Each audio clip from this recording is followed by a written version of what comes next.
Passengers are happy to part with small fortunes to fly in its first class. A one-way fare is just over $10,000. But in the last decade, the business has faced financial crisis. Today, more people fly EasyJet than BA. We all fly to the same destinations, so what can we do to stand out?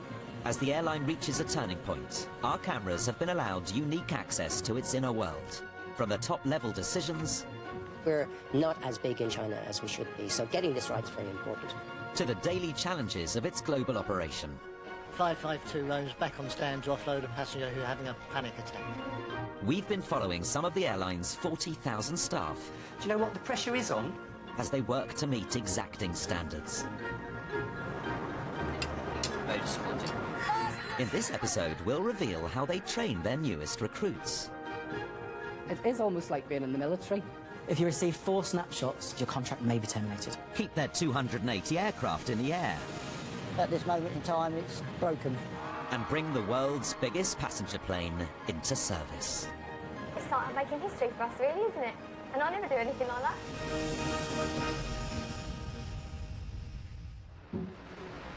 The airline's headquarters are at Waterside, just outside Heathrow. Hello, good morning.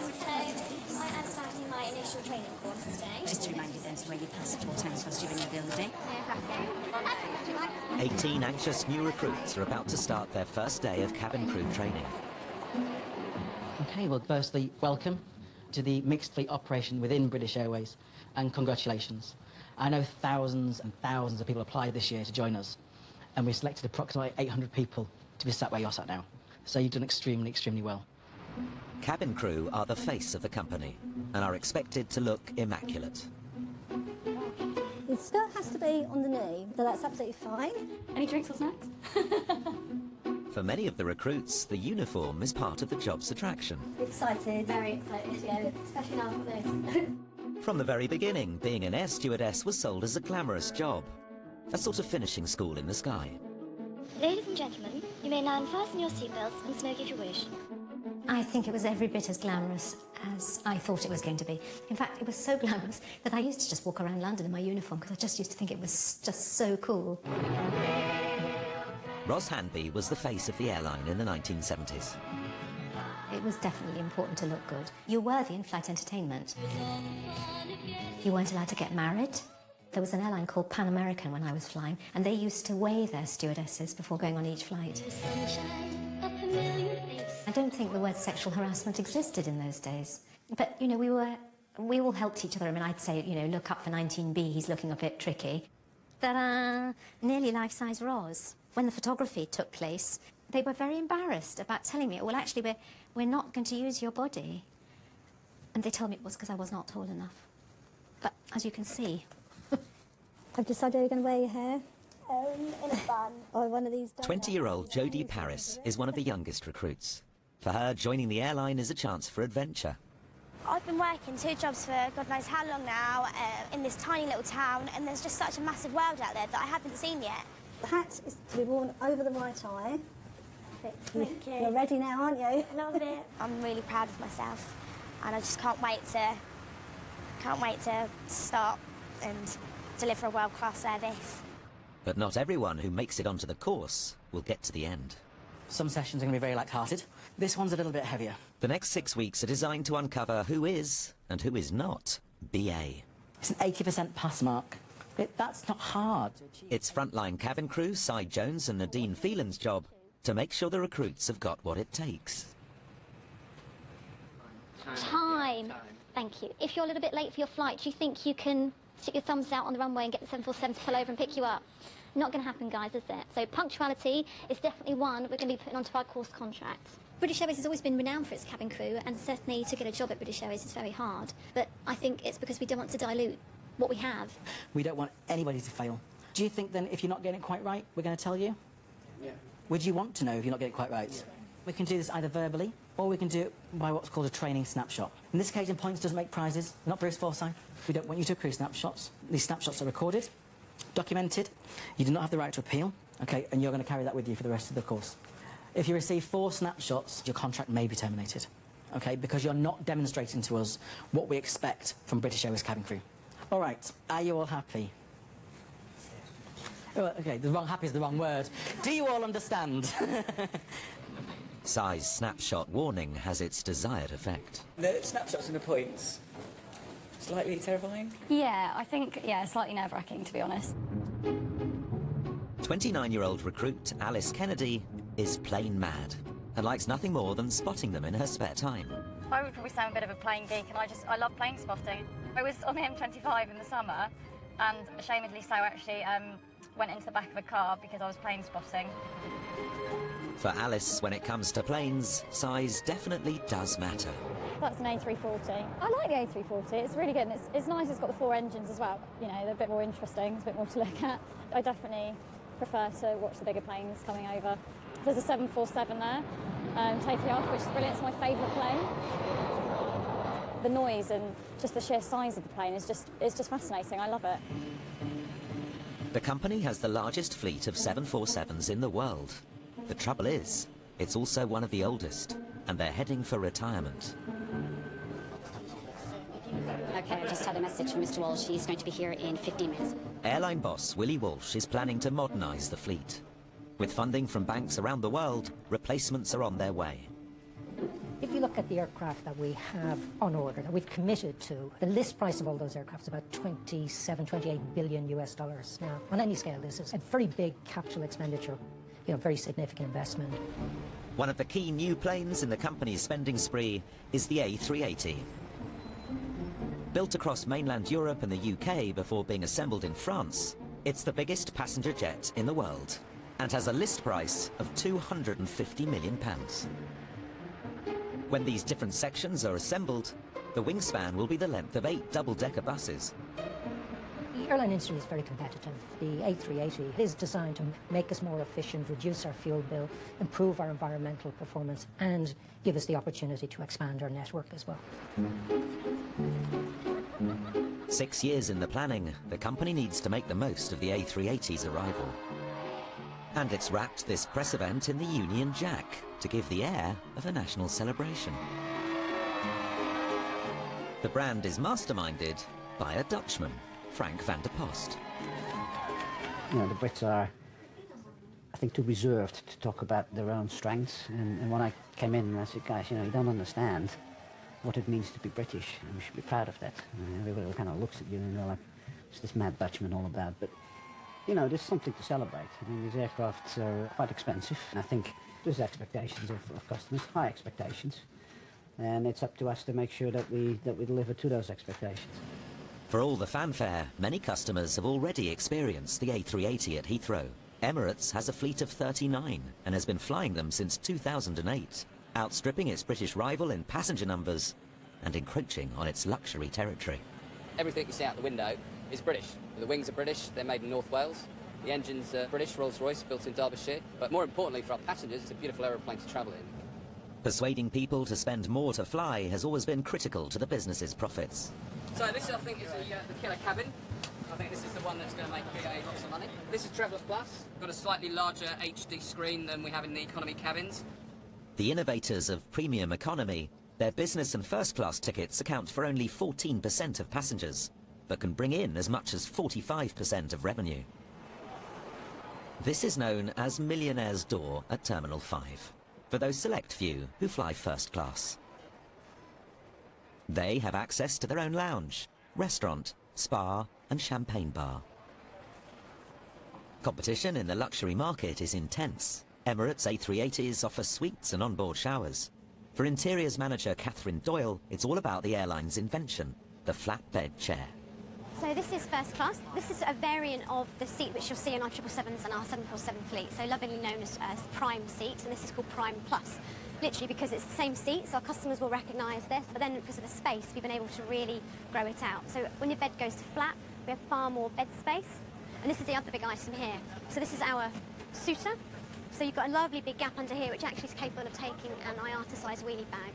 So no more of, oh gosh, I've forgotten something, rummage around in a bin. You literally just have to lean out of your seat and help yourself. So this is bespoke, and we painstakingly inspect every single item. Back in March, when we did our final inspection on this aircraft, I actually spent 2 days, literally on my hands and knees, inspecting every inch of this cabin.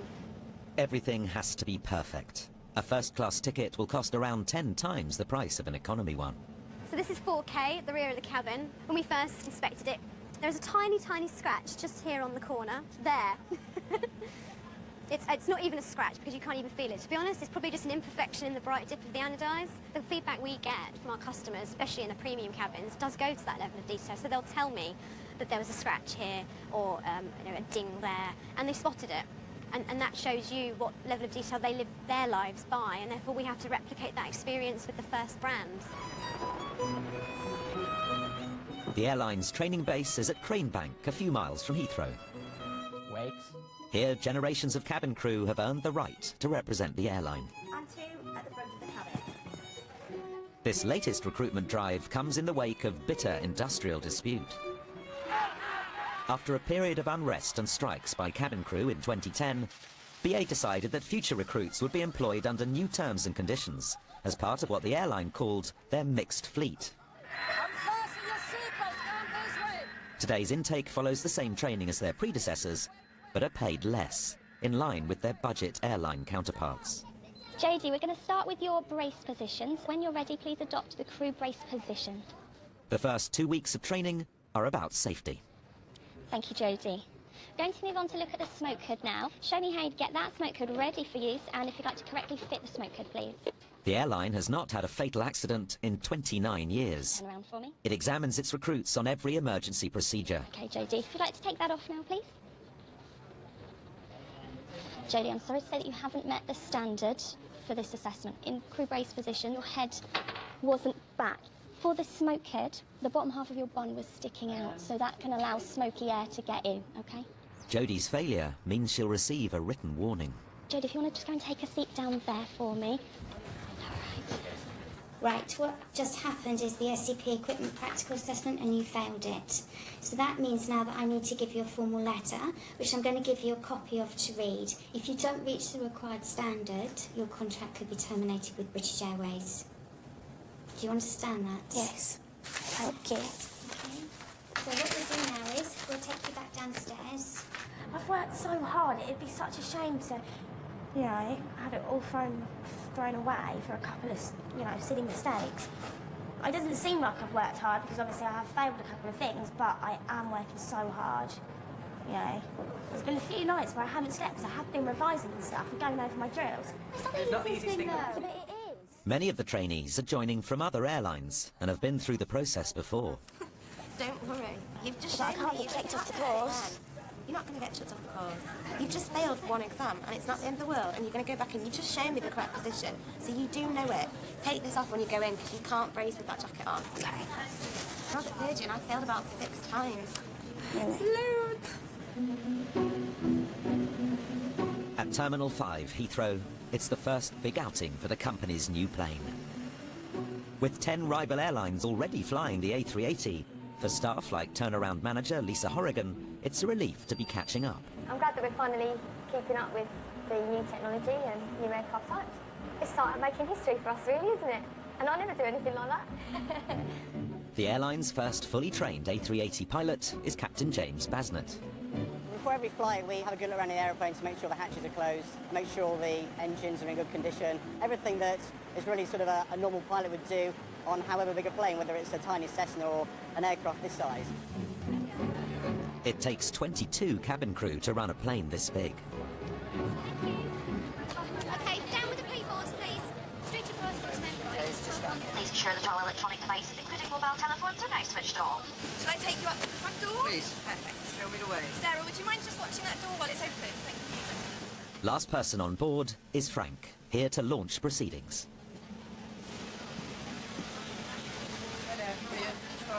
So are we good to go with the PA, or shall I do it for you? The phone, you remember? No, I don't remember.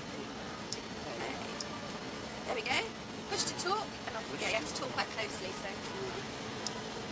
Good afternoon, everybody. This is Frank van der Post. I hope you've settled in well and comfortable. It is great to have you on our flight to nowhere. We encourage you to kick back and relax. We do serve you a glass of wine, but I ask you one thing, please, don't scratch anything. With a cruising altitude of 0 feet, this plane isn't going anywhere. The passengers are all staff who volunteered to come in on their day off to sit on the tarmac. It's a pretend flight to Hong Kong to see what works and what doesn't. Drinks were coming from the World Traveller Galley, which meant crew had to walk through the World Traveller cabin into World Traveller Plus. And when you've got a heavy flow of customer traffic, that can be quite challenging. I think it's a nice customer enhancement, but we just need to try and make it work.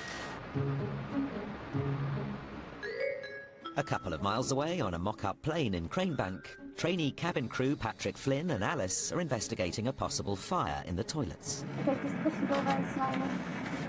No, I don't need that now. There's no smoke. Okay. I mean, there's no fire, sorry, no flame. Have you checked in the bin?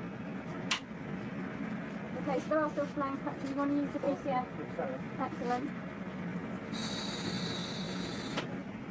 What have you found, Patrick? Okay, so you found matches. Excellent. Okay, I'll go and report back to the captain. Just bear with me. The trainers think that they found a new star. Yeah, that was just so long in that hood. Alice helped him through that. Alice was fantastic. She really did. He went off. She prompted him all along. He was really good. He was helping me. Alice! Congratulations, you passed. Any points? No points. Oh my god, amazing. Your role as a coordinator just then is one of the best exercises I've seen recently, if not ever. Thank you so much. Blinding. That's lovely. Former call centre worker Patrick is equally determined to excel. That's well done. You have passed, but you pick up 1 point. That's actual point, not a mark. That's 1 point. My friends think I've come to BA to serve coffee and to serve tea with stereotypical trolley jolly old smiley faces. This is the captain. This is an emergency. Brace, brace.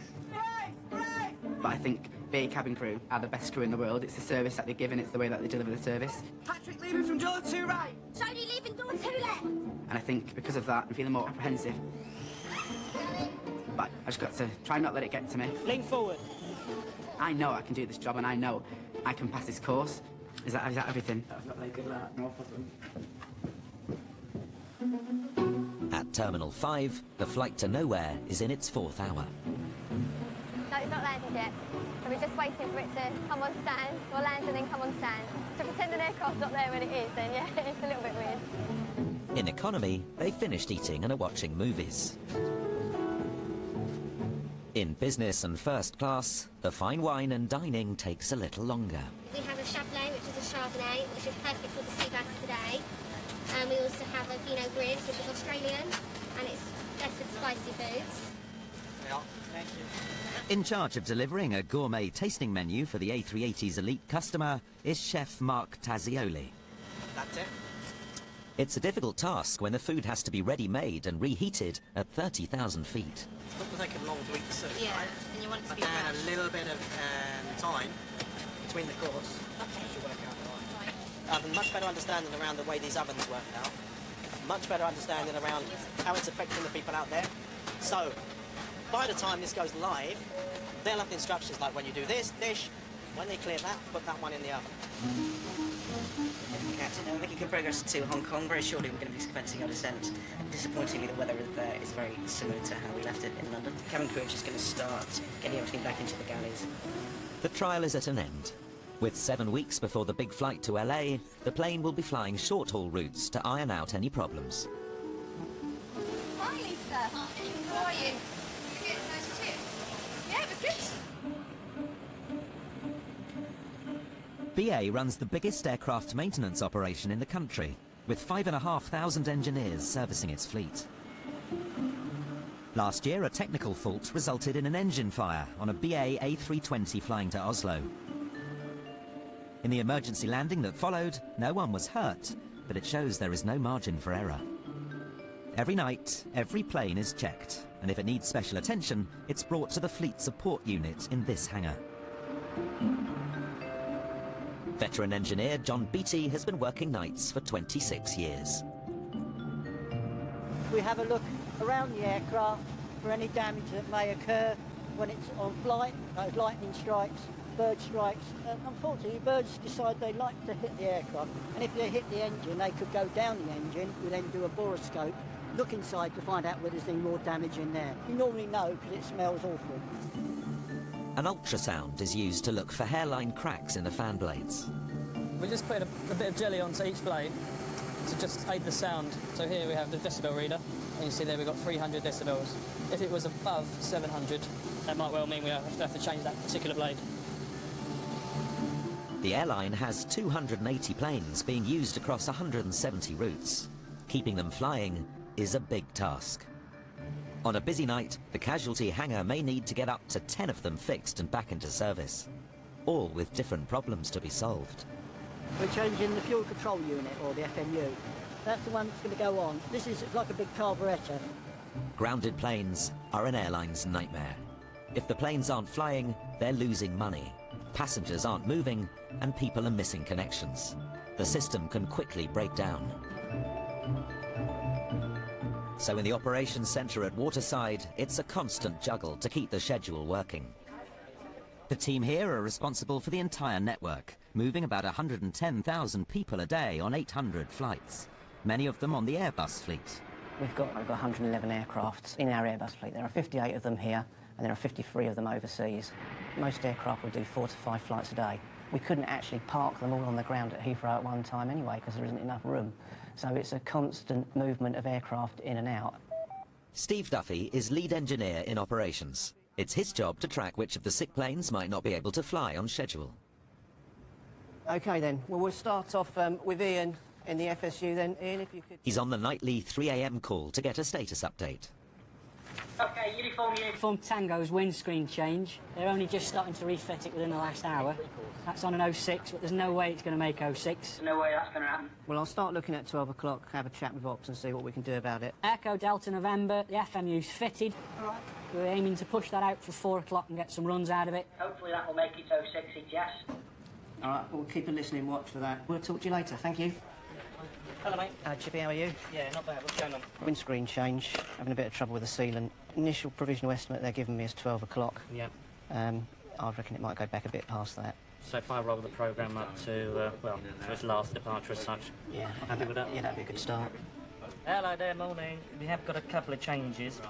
They want to change Uniform Tango. The windscreen isn't going to be coming up in time. You've got Uniform Hotel and you have Yankee Lima. OK. Back in engineering, Uniform Tango is supposed to be flying to Aberdeen with a new windscreen at 0840.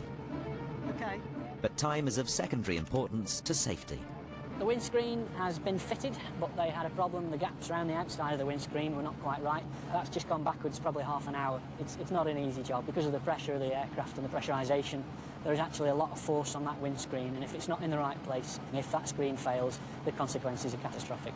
They had a windscreen years ago that was fitted with incorrect screws, and the windscreen exited the aircraft, and the pilot was hanging out, and his head and his arms were flailing down the fuselage at how many thousand feet. The other pilot flying the aircraft had to deal with holding his colleague in place and flying and landing the aircraft.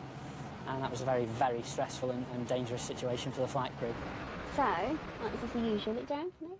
For new recruit Jody, nightly maintenance has a different meaning. Cabin crew are required to look immaculate at all times. So, when do you get your uniform? I'm getting it tomorrow. I had my uniform fitting, like, I think about a month ago. Yeah. We've got to have... Have you got to buy the shoes? Or yeah, we've got to buy them. We've got to have, like, loafer shoes for the service and then actual heels, like, walking to and from work. How do they expect you to be presented? They like you to... I think they like you to wear quite a bit of makeup. Like, it says the minimum makeup that you should be wearing is lipstick and blusher. So what motivated you into look down? Taking a job with BA? I was on the beach in Ibiza and I was sunbathing with my friends and this bottle was at my feet. I picked it up to put it in the bin and I'd noticed that there was a message inside the bottle. Really? So I opened it and I'd seen like this essay, like pages and pages of writing. I was like, oh my God, what is this? And then I started reading it when I got back to the hotel and it was from this guy and he was just explaining about all these different countries that he'd been to and why he'd been to them and all this crazy stuff that happened. Okay. True. Is that true? Yeah. Really? I've got the letter at home. Have you? Yeah. He didn't leave any like contact details or anything. Come here. With exams every day, the recruits also have to study every night. For Alice, it's been more than she expected. It is quite all-encompassing, I think. I actually had a dream about a plane crash the other night, which was awful. I think there are a lot of misconceptions out there about being cabin crew. I knew it was going to be hard, and I've always been fully aware of what they've done, but there are so many other areas that I hadn't realised that we'd be doing, and it has been hard because there's just so much to remember. So I think in that sense, it has been harder than I thought it was going to be. Because Heathrow is in such a densely populated area, noise pollution is always an issue. The last scheduled flights land before midnight. But the fleet support units still need to do an engine test on Echo Delta November, which is due to fly to Tel Aviv at 8:10. Going on 1. Give us a call when you're ready. It has to be done in a ground run pen, with a special acoustic lining to muffle the sound. It's already 4:30, and the team are having problems installing the new fuel metering unit. We've got a little leak. Now, it may be that when we put it together, we might have pinched the seal, maybe, or it's just a little, we just nipped it up. It may or may not cure it. We don't know yet. They think they've got a fuel leak on the run. Okay. So they just open the cows to have a look at it. Well, I mean, obviously we're just going to have to roll up at the moment. Yeah, literally just roll the whole pack up. With each aircraft allocated a route, the scheduler has to move the sick plane as far back in the morning schedule as possible, in the hope that the extra time will be enough to bring it online. So I'm just basically creating a what-if situation, so worst comes to the worst. We can literally stretch it back to 11 o'clock. That'll be the next departure, which will be at Tel Aviv then. Right, just give that a little couple of minutes or so, and then I'll shut it down again, OK? Not including manpower, the airline spends around £625 million a year on engineering. It's probably in the region of $250,000 for a fuel metering unit for an Airbus aircraft. I think if you do the sort of work that we do, you tend to be isolated from the real costs because it is so vast. You know, one fuel unit is as much as your house, that you tend not to think about it in the same terms as everybody else. But I think we recognise that there is a vast cost to maintaining an aircraft. With the flight schedule starting in under an hour, the news for Echo Delta November is not good. Is that exactly the same place? OK, all right. If it's coming from exactly the same place, then we might have to just go for another seal there. All right, here we go. I'm not sure how long it's going to take, but at this moment in time, it's broken. OK. Thanks, then. Chippy, you're going to have to do a swap with the Beirut. Needs to come back in to take the fuel unit off again. Even with 100 Airbuses in the fleet, it's not just as simple as swapping an aircraft. Because it's the M6 fleet, it's running out of Terminal 1. The 321 Airbus fleet down there, that's very specific. Reason being is because we offer a flatbed service to our passengers, so it's a very specific seating. The thing could happen is at 9 o'clock, is that if Echo Delta November doesn't come up, then we could go into problems. Although there are 2 aircraft still being worked on, the team's juggling has meant they start the morning with only 1 half-hour delay. Driving into Cranebank at dawn, Jody is painfully aware of how important it is to stay on schedule. I've never ever got up this early in my life. Never. This is torture. Just 2 weeks into the course, the new recruits already know what flights await them. I think I'm going to Paris, and then I've got Nairobi after Christmas, and I get to, like, play with the animals, which will be lovely. But I don't know, it might be dangerous, so I might have to just stay in the hotel and sip on pina coladas. Morning, everybody. How are we all? On today's agenda, medical training. Your lungs and liver might come out as well. So we'll do as we did yesterday. Listen, we'll do as we did yesterday and go around the... For Jody, the studying is paying off. Jody, number 4, you are assisting a healthcare professional who needs to insert a catheter, lovely day you're having, from someone suffering from urine retention. You need 2. What would you need to do, Jody? Is it B? Peel back the sterile packaging of the catheter, add some tepid water to activate the dry gel solution, and it's ready for use. Exactly. But there's no multiple choice answer on how to deal with the dead. This is a very grey subject, isn't it? Because it's on the day. Right, The main thing is you cannot block a door, No. you cannot put a dead passenger in a toilet, it's not respectful, and also they are not strapped in for landing. If they slid off the toilet, which could easily happen when you land, they will end up on the floor and they have to take the aircraft apart to get that person out. And it's, imagine putting somebody on an aircraft toilet, it's not. No. So in nice, easy world, which somebody dying on an aircraft isn't, you put them back in their seats. I know crew that have had to sit next to somebody that's passed away for the rest of the flight. And it's all of this is such a horrible topic. Could you make them maybe look like they're asleep, put a blanket over them, We secure used them to do many years ago, you know, give them a vodka and tonic, a Daily Mail and a, you know, eye shades, and they'd be like, yeah, they're fine. Blend We'd them have to, in. literally, you would put them in the pan, cover them with a blanket up to here. To be honest, please don't think that when you first go online, you're going to have a death, a birth, a fire, a decompression, and then you're going to ditch on the way back. In the afternoon, the trainees head to the simulator to work on their resuscitation skills. Look how small this environment is. If you have a 14, 15, 20 stone man, how on earth are you going to move them anywhere but the aisle? So, Jody, you're coming down the cabin. Ready? And one of your passengers is not very well. Hello, sir. Can you hear me? Can you hear me? There's no response. Okay, head up. We're going to need to do it. Chest compressions. 1, 2, 3.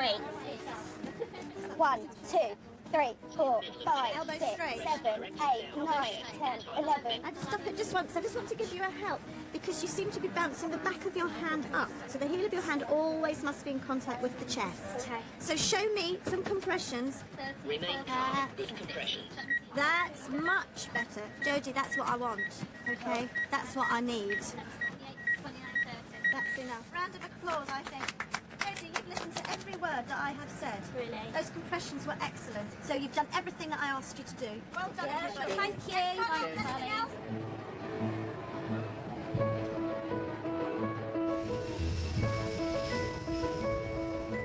Yeah, it's a nice place to work. For most people, plain food means plastic trays and stodgy dishes. But in the early days, food was about creating the perception of comfort, even luxury, at altitude. To this young passenger, there must be a special magic about lunch being served so high above the clouds. So is everybody clear about what we're doing? Yeah. Trying to recreate that sense of magic is chef Mark Tazioli. Then we're going to go with the braised pork belly and cheek. He's working with the airline's catering company on a tasting menu for the A380. Playing the role of first-class passenger is customer service manager Toby Thompson. Oh, do me a favour. Can you time it? I don't want it to be too quick. You know, it can't have 5 courses like wham. Well, from your point of view, I want to know how comfortable it felt. Yeah. Serving him is Sarah Louie. In 3 weeks' time, she'll be supervising the food on the flight. It's our lobster dish. So it's lobster on a shisha dressing with mango. Clean taste. Flavour's really good. Yeah. Better than I thought it would be, actually. All the hot dishes are reheated in the A380 steam ovens. Working out the timing is key. He's finished that course already, and we've still got another 12 minutes to go. So realistically, if he ain't that quick. Well, let's see how long the whole service takes. Okay. Do we have the pepperoni? Truffle sauce and asparagus. Very nice. It is lovely, enjoy. Thank you. But for all the poached lobster and seared scallops, the chefs know it's not just about taste. Let's face it, flying a long haul could be a little bit boring when you're sitting there. You know, when you get your food, it's in front of you, and it's one of the only things you've really got to concentrate on. So actually, people can be they've got the time to be quite critical. The braised pork cheek, the pork belly, the heritage carrots. Where's our specs? I don't think we've got enough sauce in it. Yep. Yeah? Our customers, especially in Perth, are very detail-driven. They will notice every single detail. There will be some pressure on the day to make sure it's perfect. So it looks good, apart from it needs a bit more sauce than that. We'll check the specs, so probably when you get it on board, it'll have more sauce than that. With safety and medical training done, now the new recruits must learn what it is to be the face of the airline. Oh no, I have bought a spare pair. Oh, already? Oh my god. During customer service training, they're required to meet uniform standards at all times. Nothing's moving that today. Lovely, thank you very much. Ladies and gentlemen, are we happy to begin? Layla. If you've got a handbag on one shoulder and then your bag on the other shoulder, you're all going to be ruffled and your shoulder pads are going to come up. All right. It's all right. It's all right. The way you scarf. Yeah, put it round, and it just fell down now. Somebody nearly said something in the canteen, so I was like, it's my first day, don't worry, I'm going to get told now how to put it on. Are we all happy? Good morning. Constant self-scrutiny is demanded of all BA cabin crew. The new recruits are shown their imperfections Step forward. Oh, right. with the help of some special mirrors. Are you looking the part? The magic mirrors, they are mirrors essentially, but when you approach the mirror, you will see a member of our staff wearing their uniform to the correct standard, and it's something that delegates can model themselves against. You're looking very baggy at the front there. I would perhaps suggests that some are a little bit overwhelmed by how much their uniform is going to be looked at every single step of the journey. But, you know, there's no room for ambiguity and they're all well informed. It could be 9 o'clock in the morning, 4 o'clock in the afternoon. Your hair and makeup must look immaculate. This is Nanny's today, and we won't snapshot you today. But if the behaviour continues, then obviously from here on in, it's a snapshot. If the recruits stray from the required uniform standards, they could be off the course. The trainers must reinforce just how critical it is to meet expectations, especially when it comes to Premier customers. Everybody's got aircrafts made by Boeing or Airbus. We all fly to the same destinations and we've all got flatbeds. So what can we do to stand out? The service, and that all comes down to you guys. Now let's talk money. So say we're going to Los Angeles, that's a 10.5-hour flight. How much do you think a Club World ticket is? For fully flexible, 9,500. John just hit the nail on the head. What did you just say, John? You want your money's worth. Exactly. Yeah. With a smile, in the premium way. You're going to be expecting the very best. £9,500 return to LA for 10.5 hours. For me, it's like the other half live. That's nearly my entire year's wages. It's just so crazy. I can't believe someone paying that much. Like, it makes me feel really worried. I'm actually really worried. Like, I'm actually scared.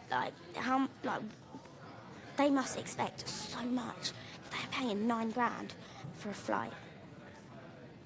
Like, that's just crazy, isn't it? At Heathrow, there are no free tickets to fly, although in engineering they do sometimes find the odd stowaway. We did have an incident where somebody had tried to stow away on board the aeroplane, but fortunately he didn't realise it was coming over here, and because when we opened an undercarriage door to do a check, he fell out. What would have happened if he floated? He would have died. It's minus 56 or more, plus you haven't got the oxygen in there, so you will die. I think we need to ask them to come and re-hoover this bit of the carpet, though. Okay. So I think if we just raise that one as a generic for the whole cabin, then we know that they'll sweep through. Yeah, I'll just check those outboard bins. It's the night before the A380's inaugural flight to Los Angeles. And for detail-obsessed Catherine, it's time for another check. We're just really making sure that the finish is exactly as it was on delivery. Was there anything picked up on this one at all? Yes, so there was some scratch marks on the suitor door, which you just passed. Perfect. Our job is just to make sure she's looking tip-top condition. You might damage it on the way in from, say, LA, or the next person that gets in your suite on the next flight would never know. That's our aim going forwards. Whether in the first-class cabin or in economy, the airline needs the A380 to be a success. With Heathrow slots full, they can't put on any more flights. The only way to increase passenger numbers is to have bigger planes. Is that right? Why can you only see that bit? You thought you can see the whole Because I put it slightly higher. So should I put mine higher? The end of training is in sight for the new recruits. Nerves are on edge, especially for those with snapshots. If a trainee accumulates 4, it means they're off the course. Patrick, we obviously need to get him in before we start the next session. Susan, do you mind staying in the room as a witness? No, of course I Okay. Patrick has landed his 3rd snapshot for not remembering the seat configurations on the long-haul aircraft. Seat lettering across a row of all traveller seats. It's 343, and you put 242. And then just one more. You've got that door wrong. You've got them inboard and not outboard. Right. All right. Right, okay. Well, that's not okay, but I don't know what I can do. I don't know what I can do about it. Well, because I do know the 747 technical, and I do know the 777 technical. Right. Well, you know what's coming next. I do, yeah. Snapshot I'm going to be delivering to you. It's going to be a 3rd snapshot, right, okay. which results in a written warning. We can't afford to get another snapshot now. No, I can't. Because that would be 4 snapshots, and you know the limit is 4. Yeah. All right, so I just want to stress the importance to you. Our expectations are that you don't get any more snapshots. It's very, very strict. I didn't expect it to be so strict, but if I get another snapshot, then that would be pretty much it. Then that means I've got nothing. I don't even want to think about that, because I've got no job. I give up my job to be here.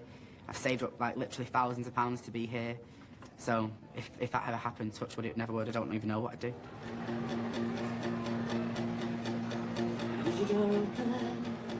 At Heathrow Terminal 5, the crew are arriving for the inaugural long-haul A380 flight to LA.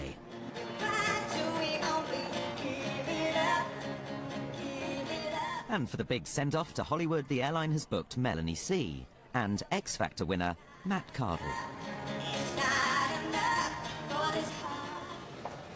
For all staff, the first port of call is the crew report centre. For the first flight on the highly competitive LA route, some of the company's most important customers are on board. The pressure's on to deliver a seamless service, especially if, like Sarah, you're serving the new tasting menu. I'm actually really nervous. Honestly, I haven't slept. I've slept 2 hours. It's a bit of disbelief because it's all happening now. So I'm actually here in the CRC, and it's even more nerve-wracking because you see everyone that you're going to be flying with. You're confident? Yeah, I'm as confident as you can be. There's time for a pep talk from Customer Service Manager Rob Nichol. Do you know what, gang? I'm going to sit down. It's an incredibly high-profile flight today. Quite genuinely, you know, the world is watching. Our competitors are watching. So, do you know what? The pressure is on. I won't lie, but you're all sat here for a reason. Personally, as your manager on the day, I've got 100% faith in each and every one of you. It is just an aeroplane, yeah? Galley's a galley, teapot's a teapot, door's a door. It's just a wee bit bigger, this one. And can we all just contract with each other now that we're going to look after each other, yeah? Number 3, if you're happy. As the plane goes through its final checks, I'm Frank van der Post. meeting and greeting its first passengers is Frank van der Post. Yeah, it's a quick trip for me. Exciting moment, isn't it? It's quite special. I think we're going through this door, right? Yeah. Just want to head straight across and turn right, okay?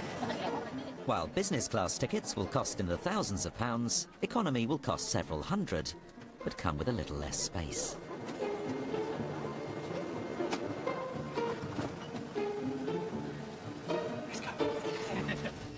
Six years after it was first ordered, the airline's A380 is finally on its way to Hollywood.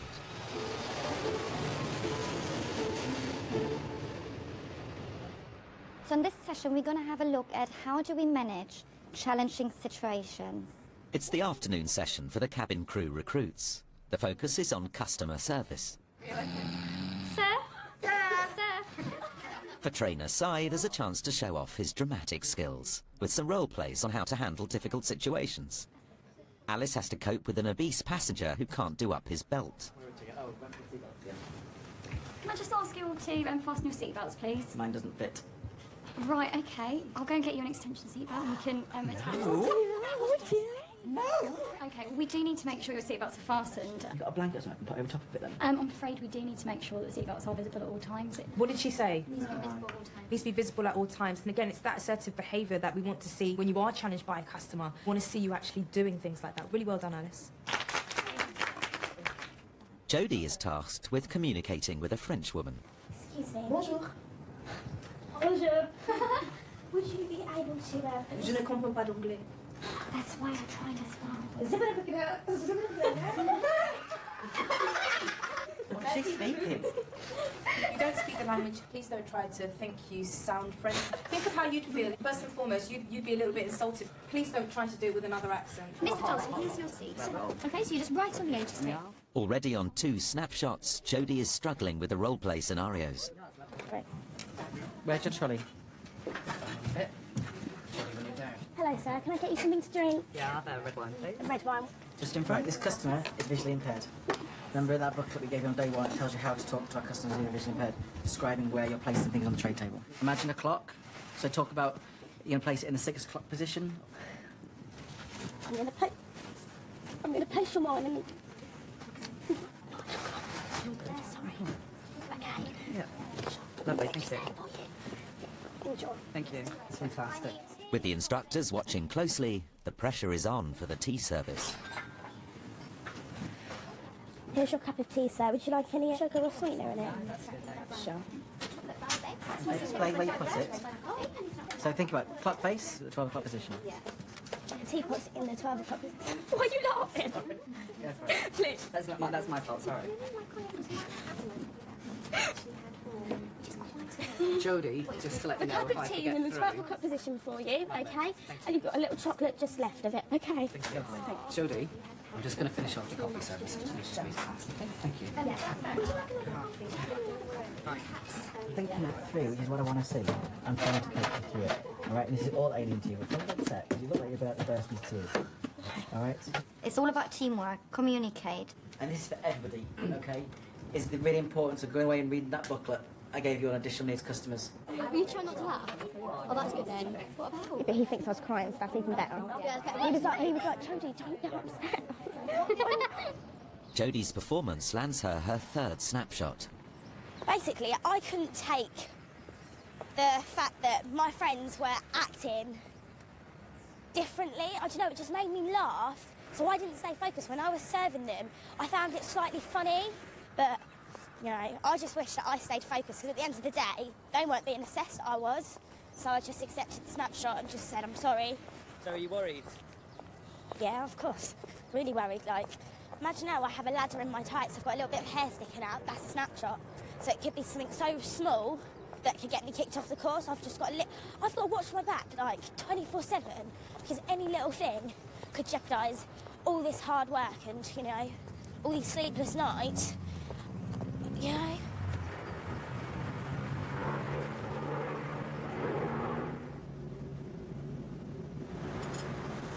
It's a few hours into the A380's inaugural flight, and the moment of truth for Sarah and her new first-class menu. Seared scallops with pea puree, asparagus and truffle sauce. Okay. You're welcome. Regular first-class traveller Dr. Peter Walker takes 300 flights a year. For him and his guests, expectations run high. Yeah, it's certainly one of the most sophisticated British Airways menus I've seen served. Ambitious, as you say, always nice to try new things. There's also a heck of a lot of food here. 3-4 starters. The sustainably sourced 7 and Y cod, which I still don't understand because cod is an Atlantic fish. Then you have this whole light bites. Very, very ambitious. Exciting new plane, an exciting new first-class proposition. They've had to push the boat out. Let's see how they deliver. To start with, they've opted for the soufflé and the brioche. I'm doing the gruyere cheese and souffle. Yeah, I'll clean that up for you. But will the reheated food deliver? I'm going to have to try a bit. Do you mind? Maybe overly optimistic to think that they can deliver the soufflé. I think Let's put that into a word. I'd say it's a disaster. The only thing I can taste in that are the little seeds. Whatever that seed is it kind of thing overbearing. Gruyere cheese with whole grain mustard souffle with autumn vegetable salad. You have this experience in your mind of what might come, and then you have that. Visually, it's disappointing. How's yours? The parfait itself delivers an acceptable flavour. It's good, it's light, as a parfait should be. The brioche is where this is disappointing. Brioche should be crispy on the outside, soft on the inside, and that's just solid all the way through. It's like one of those toasts you buy in a French supermarket. Very disappointing. Rising to the challenge of first-class expectations is never simple. I don't believe it's over-ambitious because it's what our customers have been asking us for a long time, which is why we're doing it. I think over-ambitious, no. Teething problems, yes. But Frank is staying positive. Very well cooked. Nice and moist. Yeah, so far so good. The second meal service coming. Yeah. You're going to make tea next. Yeah, they're all sleepy now. Who knows, they wake up cranky, I don't know. Back at Crane Bank, there's some bad news. One of the recruits has been given their 4th and final snapshot.